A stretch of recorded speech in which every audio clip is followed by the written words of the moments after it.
Un spectacle étonnant à présent de la pole dance dans une église.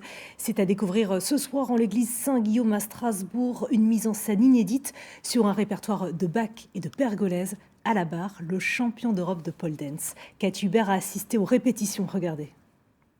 Quand derrière ces murs du temple Saint-Guillaume résonne le Stabat Mater de Pergolèse et ses belles voix baroques,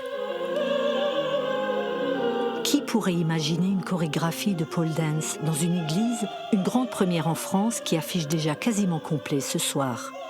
On est vraiment plus qu'étonnés puisque sur les 1100 places, nous en avons déjà vendu plus que 1000, donc il y a un vrai engouement par rapport à ce qui en fait est une première française.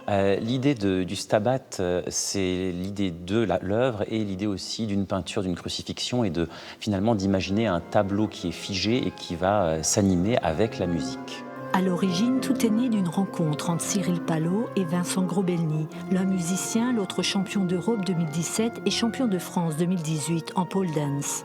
Ce circassien a déjà évolué dans une chapelle à Mulhouse, mais jamais dans une église. Une nouvelle expérience. Ça a été surprenant, mais en même temps, je connais Cyril et je sais qu'à Saint-Guillaume, il y a beaucoup de choses qui se font. Donc, c'était étonnant, mais en même temps, je trouve que c'est dans une continuité de proposer toujours des nouvelles choses à Saint-Guillaume.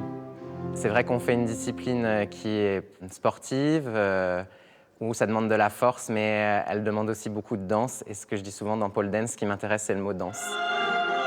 Il participera à un autre événement, le premier opéra donné à Saint-Guillaume, la Serva Padrona de Pergolèse, programmé les 31 mai et 1er juin.